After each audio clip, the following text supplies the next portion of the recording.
Saya Rafael Bogdan. Saya Ivan. Kami adalah mahasiswa program studi Teknik Elektro Universitas Kristen Petra Surabaya angkatan 2012. Pada kesempatan kali ini, kami akan membahas alat untuk mengukur tinggi sebuah objek dengan menggunakan akselerometer. Nah, dengan mengetahui jarak objek dan sudut ketinggian objek, maka kita dapat menggunakan teorema Pythagoras untuk menentukan ketinggian objek tersebut. Nah, akselerometer itu apa sih?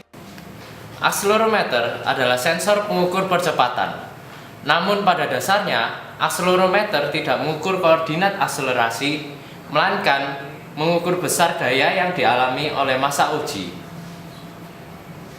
Dengan hukum Newton kedua, maka dari besar gaya yang dialami massa uji akan didapatkan besar percepatan yang dialami oleh massa uji tersebut.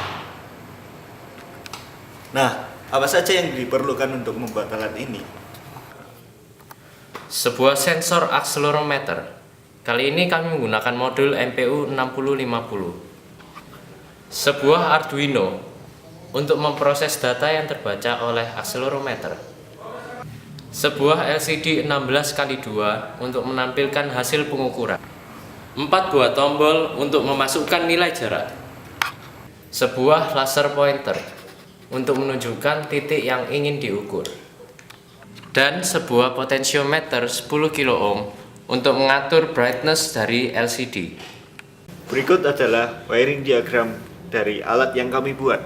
Setelah menghubungkan semua komponen sesuai dengan wiring diagram, mari kita lakukan pengkalibrasian laser pointer dan akselerometer. Pengkalibrasian akselerometer dilakukan dengan bantuan waterpass dan busur derajat agar dapat diketahui berapa besar nilai yang terukur oleh akselerometer pada sudut 0 derajat dan 90 derajat.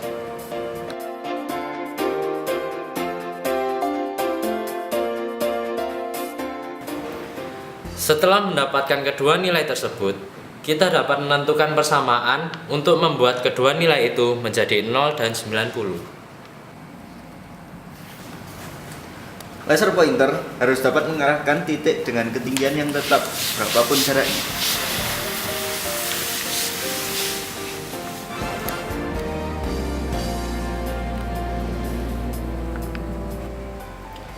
Kita akan melakukan pengukuran objek dengan ketinggian 24,5 cm.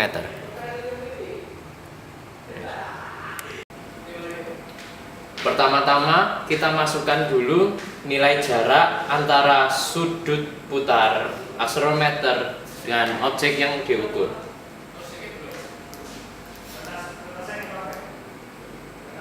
Lalu kita nyalakan laser pointer dan kita arahkan laser pointer ke puncak objek yang diukur.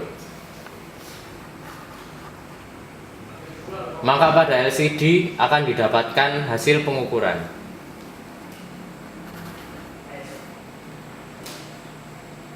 Nah, Bo, tadi kan kita sudah nyoba alat. Apa sih kesimpulannya? Kesimpulannya yang pertama itu, objek yang kita ukur ketinggiannya tidak boleh kurang dari 1 cm. Loh, kenapa begitu? Karena laser pointer yang kita pasang itu tingginya 1 cm di atas sana. Karena itu dia tidak bisa mengukur benda yang tingginya kurang dari 1 cm. Ya. Terus Apa lagi ya, Bo? kesalahan relatifan. Oh, kesalahan relatif alat kita berapa ya, Bo? Tadi sih kita coba mengkalkulasi, hasilnya adalah 1,7%. 1,7%. Ya. Cukup akurat juga ya. Cukup akurat. Selain itu, alat kita itu resolusinya adalah 0,01 derajat. Berapa, Bo? 0,01, Bo? Iya, 0,01. Itu termasuk akurat ya? Termasuk akurat itu. Termasuk bagus. Dan satu lagi yang paling penting, Pak. Alat kita itu cuma bisa digunakan untuk mengukur ketinggian objek secara vertikal. Vertikal berarti ke atas saja ya, Pak? Iya, ke atas saja. Dia untuk horizontal tidak bisa. Loh, kenapa kok horizontal tidak bisa? Seharusnya kan lebih gampang itu horizontal. Karena si akselerometer itu seperti yang tadi telah dijelaskan, dia itu cuma bisa mendeteksi adanya gaya yang dia alami. Nah, dia mengalami gaya gravitasi. Gravitasi jadi kan ke bawah gravitasi ya. Iya, gravitasi ke bawah. Terus kenapa ke samping tetap nggak bisa? Karena kan gravitasi ke bawah, sedangkan yang kita ukur ini adalah ke samping. Samping. Jadi tidak ada hubungannya antara gaya gravitasi dengan jarak yang ingin kita ukur. Ya, aku baru tahu kok itu. Nah, ya itulah gunanya kita untuk selalu menggali ilmu kita. Nah, teman-teman, sekian penjelasan dari kami ya. Bila ada salah-salah kata dari kami mohon maaf besar-besarnya. Terima kasih atas perhatiannya, teman-teman. Dadah.